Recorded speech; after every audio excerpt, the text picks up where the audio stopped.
जय हिंद। आप देख रहे हैं रजनीश चंद्र तिवारी को। आप और हम सभी आत्मा ही हैं।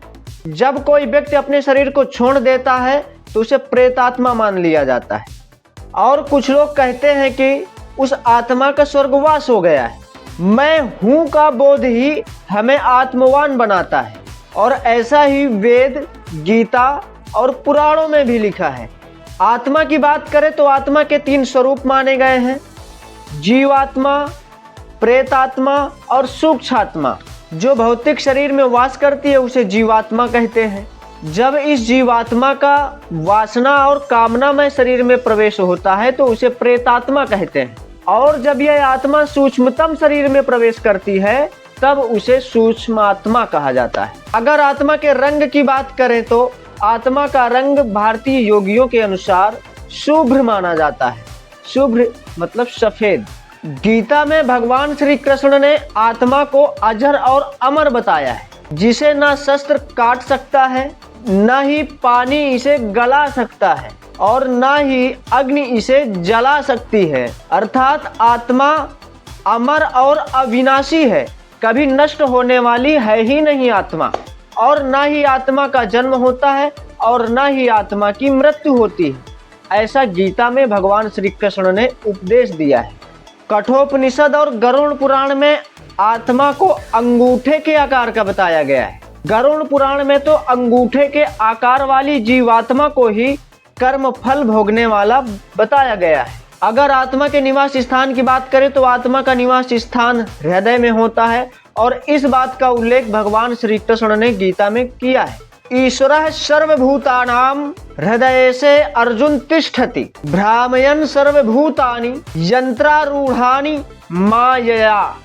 भगवान श्री कृष्ण के इस श्लोक के माध्यम से पता चलता है कि हृदय में ही आत्मा का निवास स्थान होता है। वेद, वेदांत, गीता, पुराण आदि सभी ग्रंथों में आत्मा को सूक्ष्म जैसे शब्द से संबोधित किया गया है, लेकिन सूक्ष्म शब्द से इतना ही ज्ञात होता है कि आत्मा का आकार परमाणुओं से भी छोटा है और इन्हें नेत्रों से नहीं देखा जा सकता।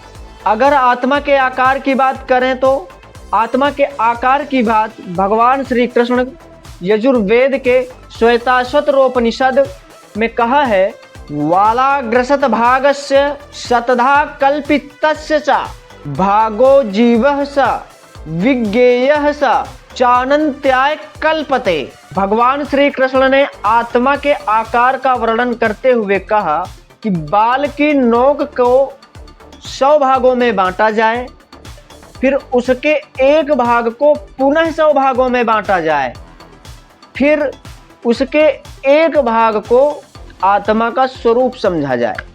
यानी बाल का जो अगला हिस्सा है उसको 100 भागों में विभक्त किया जाए, फिर उसके एक भाग को लेकर पुनः 100 भागों में विभक्त किया जाए। अब उनमें से किसी एक भाग के बराबर आत्मा का आकार है।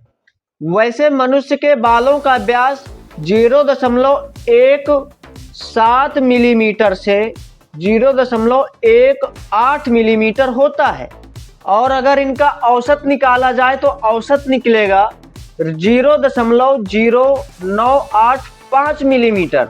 श्वेताश्वतरोपनिषद के अनुसार अब अगर हम आत्मा के आकार की गणना करें तो 0.0985 को पहले 100 भागों में बांटा जाए, फिर उन भागों में से एक भाग को उठाकर फिर 100 भागों में बांटें तो कुल मिलाकर 10,000 भाग बनेंगे।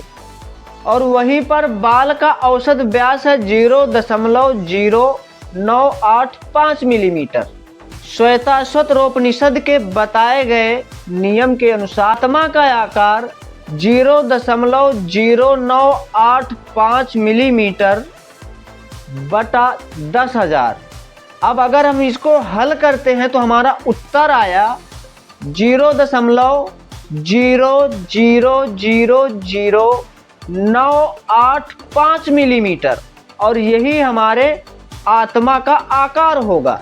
लेकिन इस प्रकार से गणना करना उचित है या नहीं यह हम तो नहीं बता पाएंगे, किंतु यह जरूर बता देते हैं कि श्लोक में यह नहीं लिखा गया है कि पुरुष का बाल कि महिला का बाल, कि जानवरों का बाल, ये कुछ भी नहीं लिखा है। इस श्लोक में केवल बाल के बारे में लिखा गया है। अगर हम यहाँ ध्यान से श्लोक को पढ़ें तो पता चलता है कि श्लोक में एक शब्द का प्रयोग किया गया है, वह शब्द है कल्पते। कल्पते अर्थात कल्पना करना। तो इस श्लोक में केवल कल्पना की जा रही है कि ऐसा होगा। इस श्लोक में केवल कल्पना के आधार पर बात कही गई है। अब मेन बिंदु यह है कि आत्मा का आकार बताना संभव है ही नहीं।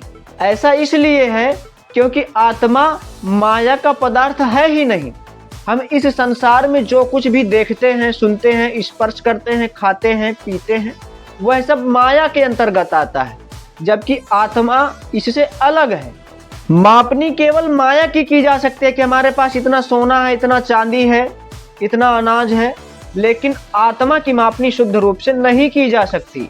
इसीलिए इस श्लोक में केवल कल्पना की गई है। माया विनाशशील है, जबकि आत्मा अजर और अमर है, अर्थात अविनाशी है, वो मरेगी ही नहीं।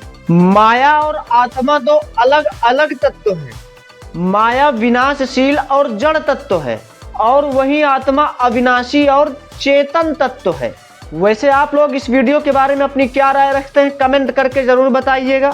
और ये वीडियो पसंद आया हो तो लाइक कर दीजिएगा और इसे अपने दोस्तों के साथ जरूर शेयर कर दीजिएगा।